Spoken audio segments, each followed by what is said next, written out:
So it is good day to you, huh? Oh, so very good to see your light, your brightness, your divine presence, dearest beings of light that you are. So we are here in unusual times, eh? An unusual time, unusual energy, unusual setting, unusual place, unusual. How much more unique can we all get? Oh, we don't need to find out. Because if we were to find out, you never know what might happen. As you understand, we've been telling you for some time that there is no paradigm for where you are right now. You are in new learning experience. You are laying down the groundwork for a new dimensional shift. And this new dimensional shift is indeed accompanying you in the new light. So take a deep breath.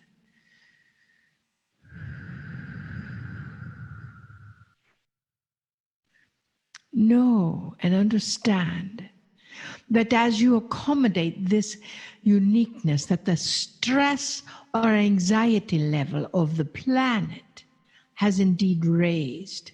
No, it would be nice if the planet could raise its dimensional frequency without that stress or anxiety level, but so far that has not been the case. That is why sometimes you have a disaster or a challenge somewhere and people go to that space and send love and light, which raises the dimensional frequency. This is global wide. And at this moment in time, it is very possible that there are millions across the planet that are meditating at that point in time, that there are energies across the planet that are accommodating that energy. And as that energy is taken care of, the frequency of this planet then raises. Take another deep breath. What does it feel like to live in the frequency of a new dimensional realm? This is the first time ever in the history of this planet that all of the peoples of this planet are indeed focusing on one aspect, are acknowledging one connective force. There is power there. So, how does that feel? That is what is raising your anxiety level, because you're thinking about, all of the trauma and all of the drama and all of the pain. And yes, we honor the people who have volunteered to leave this planet at this time. We are honoring the people who are volunteering to stay here and indeed stay safe. So to counteract that level of stress or anxiety, to counteract that disconnection, we remind you once again, as we did many months ago, actually as we did originally 21 years ago, and reminded you many months ago, that at 11:11 a.m. is the time of an instant snapshot of your thoughts. And we ask you to, instead of just thinking of what you're thinking then, to take that instant snapshot and place your hands in the prayer position at your forehead. That is the highest honor that you can give anyone. And at 11:11 a.m., breathe into the love of this planet. Breathe into the connection of this planet. Breathe into the heart and soul of the people of this planet and the planet itself. And then move your hands to your face in the prayer position. And breathe into the communication. Breathe into the help and strength to all of the people who are working, all of the people who are helping those who are ill, all of the people who are in service, possibly even putting themselves at risk. And acknowledging that frequency of love and support with those individuals. And then you place your hands at your heart in the prayer position. And as you do,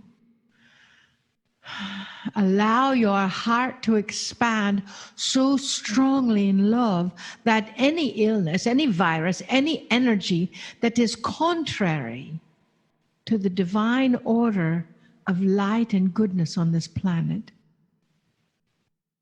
be disintegrated once and for all, disengaged from your system. And then as you place your hands across your heart, you simply give thanks for yourself, your family, your friends. That is what we have asked you to do each day. That will release some of the stress and anxiety on this planet.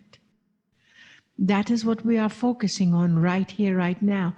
We have more messages throughout the weekend of expanded love and tools that you can experience to raise your vibration and assist in living at that higher frequency. For you see, you are the light plurkers. Play plus work equals plurk. You are the light plurkers of this planet. You are the ones we are waiting for. You are the connected ones. You are holding the frequency. And all people on this planet are focused on a particular frequency. So please, dearest beings of light, we ask you, we implore you to hold the light. Try your best not to get caught up in all of the drama and trauma and all of the hoopla, because as you know, from chaos comes change.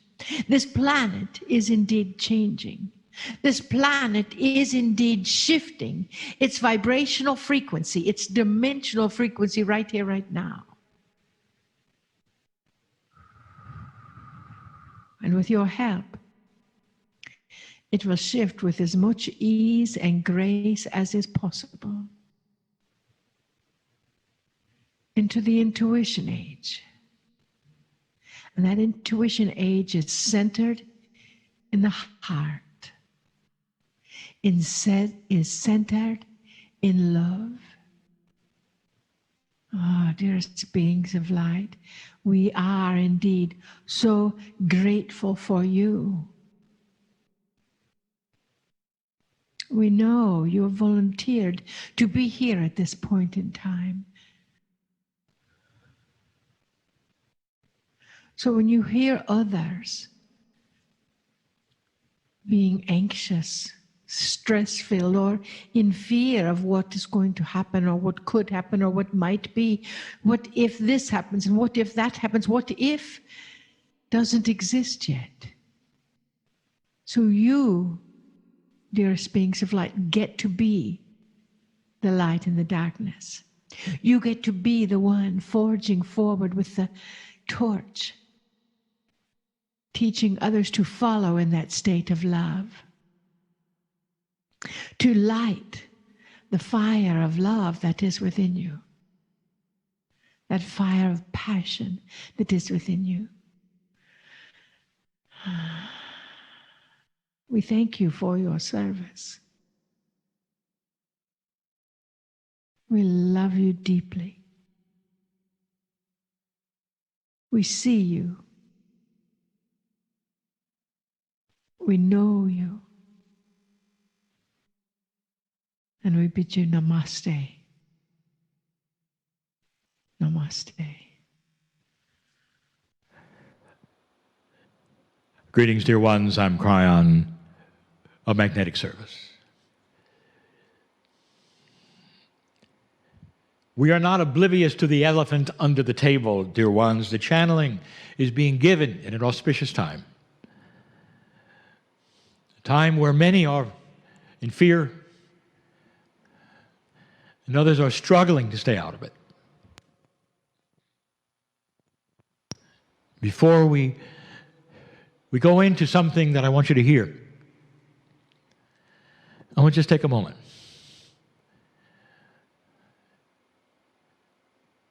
There are those right now who are saying goodbye to their elders. And it's difficult. Never thought it would be this way, and it's difficult. That Rhonda has given so wisely some of the principles of esoterics and the reasoning. But it doesn't help when you've lost someone. Let's take a moment, compassionate action,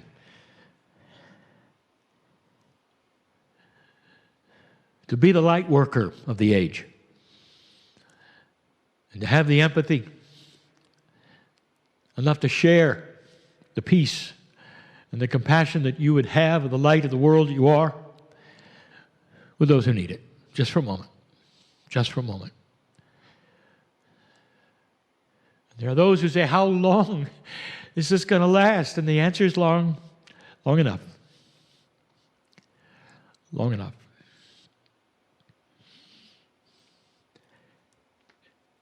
I want to tell you some things, and they become metaphors, and some of you will understand, some of you will not. Let's talk about children for a moment.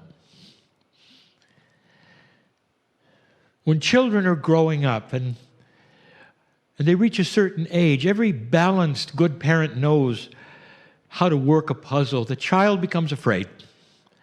And they're afraid of just about everything because they haven't seen it, or perhaps it jars them, or they just need help. And sometimes the biggest fears of the dark. And they'll say, Dad, Mom, I'm afraid of the dark. I don't know what's there. Help me with this, because there could be monsters lurking there. I don't know. And every good parent knows how to handle it. They will say, listen, hon. Listen, dear. I'm going to turn on the light here for a moment. I want you to see there's nothing there. And when we turn the light off again, I want you to see there's still nothing there. But if you're afraid, even for a moment, I'm here. I'm holding your hand. Just hug me. Just hug me. Don't be afraid of what's not there, they say to the child. And eventually, through time, the child evolves and grows up, and it balances itself, and it knows what the parent knows. And it's able then to help the children that come from them. It's classic, absolutely classic for humanity to understand that children go through times of fear when they don't understand things. And that is so easily correctable with compassion and love, explanation, and light.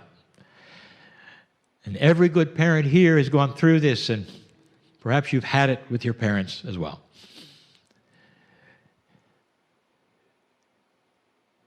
I'll tell you something. I'll give you two scenarios that go against this, that happen. Perhaps it's inappropriate, but they happen.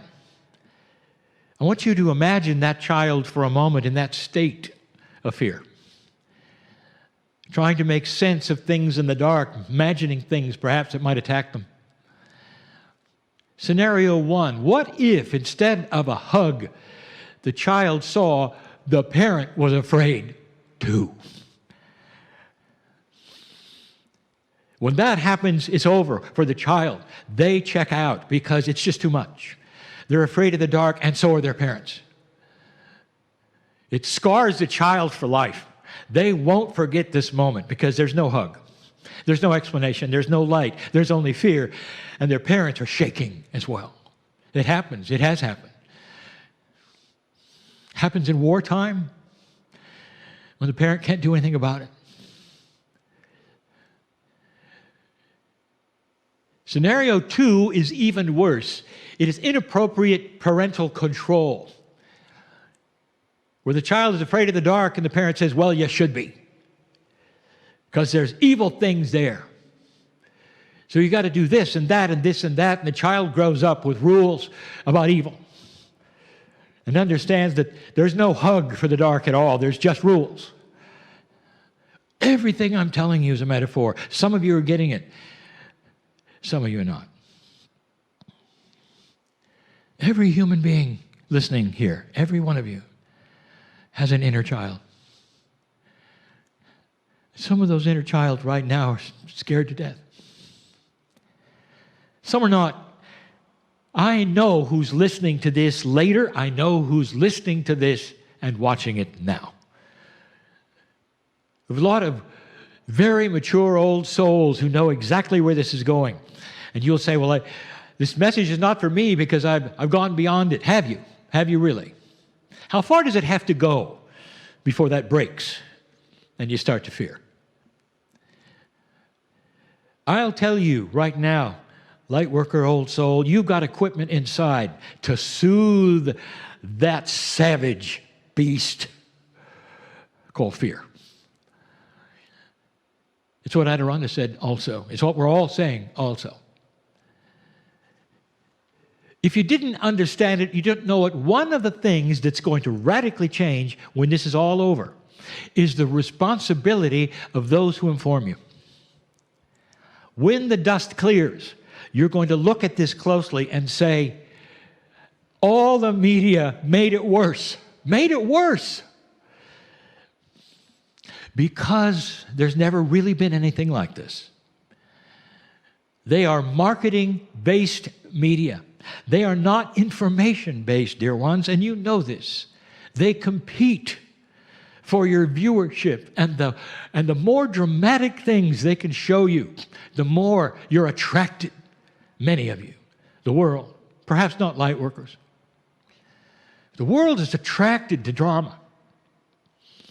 So after they've given you information that is correct and accurate, then they will go to panels that will discuss and discuss and discuss and discuss. Did you know it's possible for you to turn on the media when you wake up and turn it off when you go to bed and hear the same thing over and over 30 or 40 times? How does it make you feel? How does it your inner child feel when all you're seeing is that the adults are afraid too?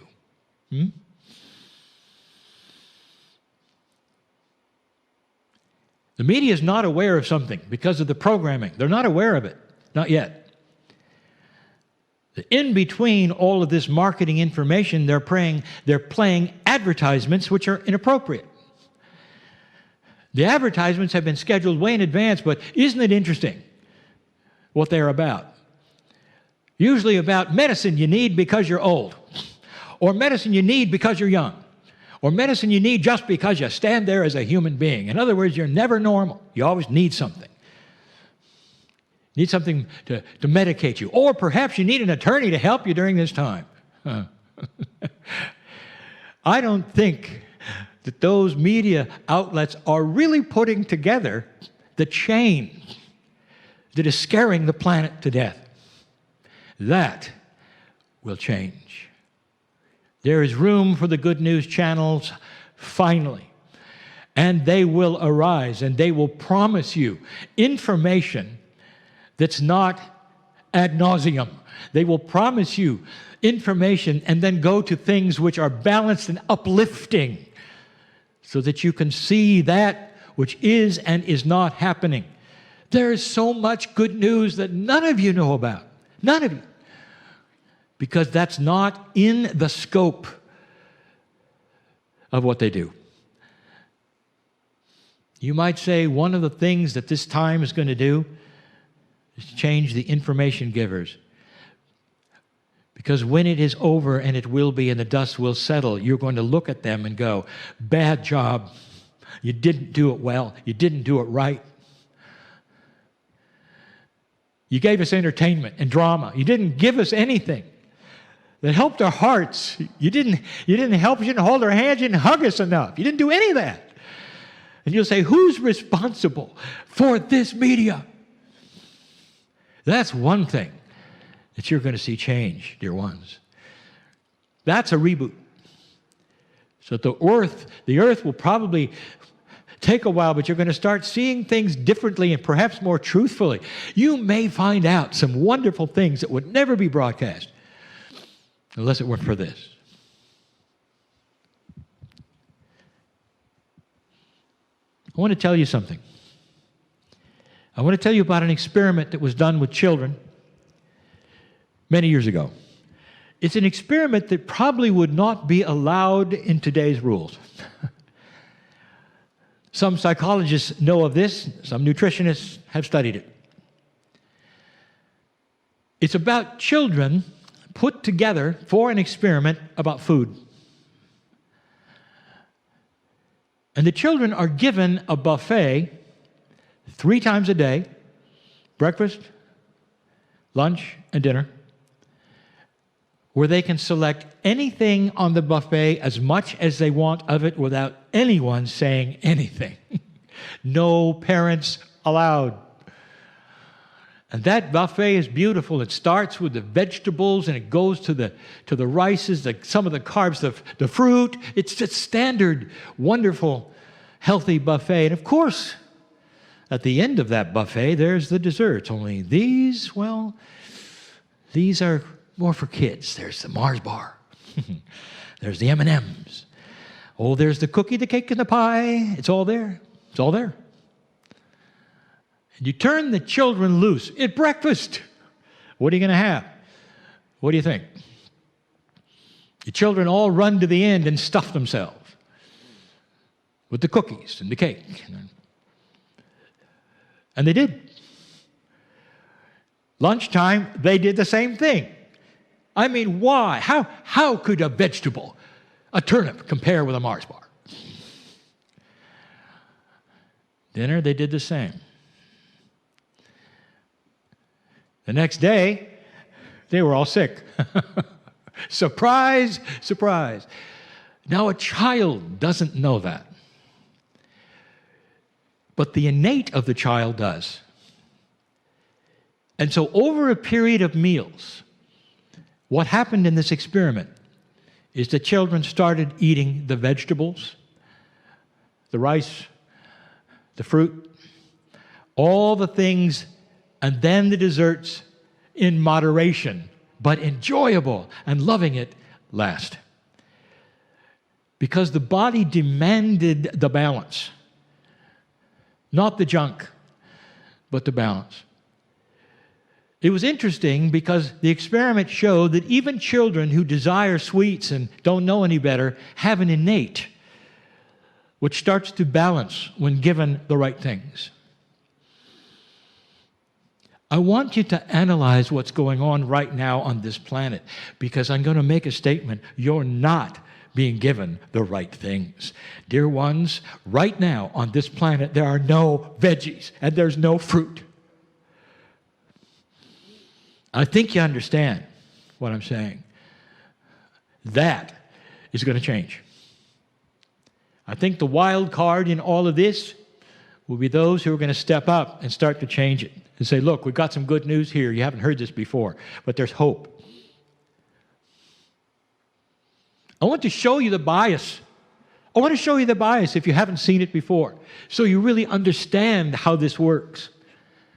If you look at the information channels, they'll give you all the charts of the infected and the deaths, and the infected and the deaths, and the infected and the deaths. I want to ask you, where is the recovered column? It's not there, is it? That's a bias. Do you see the bias that is there? That is a drama bias. They're not even thinking. Well, 90%, 99%, well, they recovered. Where is that? Where are those numbers? And they're not there. And then there's all the economic doom and gloom that they're telling you. Not since the Depression, they say, have we seen this and the potentials of it. And everybody is then comparing it to the horrors of 1929. And nowhere are they saying, yes, but remember, it's temporary. It may take a couple of years to return, but it will return. It will return. And the stock market will return. It's poised and ready This is not the end of the airlines or the steel industry or the automobile industry. It's not. This is a bump. Are they saying that to you? Or are they starting to compare it to the worst of the worst? And you tune in, and there's no vegetables. There's no fruit. There's just junk. I want to tell you something that's profound. A little later today, I want to give you a channel that's called Parenting the Inner Child. But right now, I want to tell you something. This is how profound this is.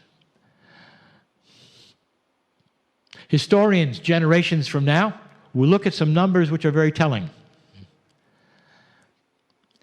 Humanity in general has increased lifespan attributes. There was a time, even in this country, when you lived to 45, that was your life. Honest. 50, that was it. You weren't really expected to live that long. There was too much disease and bad nutrition.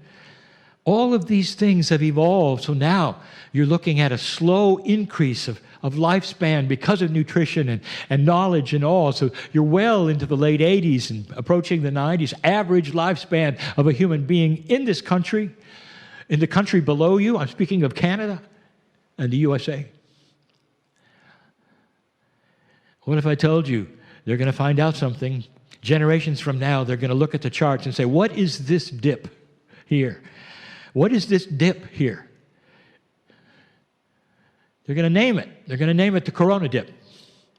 The dip is in the chart where they see an entire generation. It had nothing to do with the virus. That fear shortened their lives. Fear shortened their lives. That's how profound this is. Don't let this happen. Don't let this happen. Because I'll tell you something. Historians may say, eventually, when they do all the countings, that fear killed more people than the virus. Are you going to be one of them? Or are you going to stand tall and say, this is a hump, we'll get over it, it's temporary? We'll mourn when we have to mourn, but we're coming back. Let's have a recovered column somewhere on the news, someplace on some chart, to show you a truth that maybe they're not really willing to show you because it's just a little too good news. That's what I wanted to tell you. The truth is not really being shown. As bad as you might say this is, it's a hump, but the real truth is not really there. And the good news is not really there, not yet. And there's going to be a reckoning for that. You'll see. I am Kryon in love with humanity. 2 steps forward, 1 step back. You're in the step back. Old souls, you were built for this. I'll talk about that more. You were built for this. This is where you shine. This is what you're for. This is the compassion factor you have, others don't. That's your experience. The time is now to go to work. And so it is.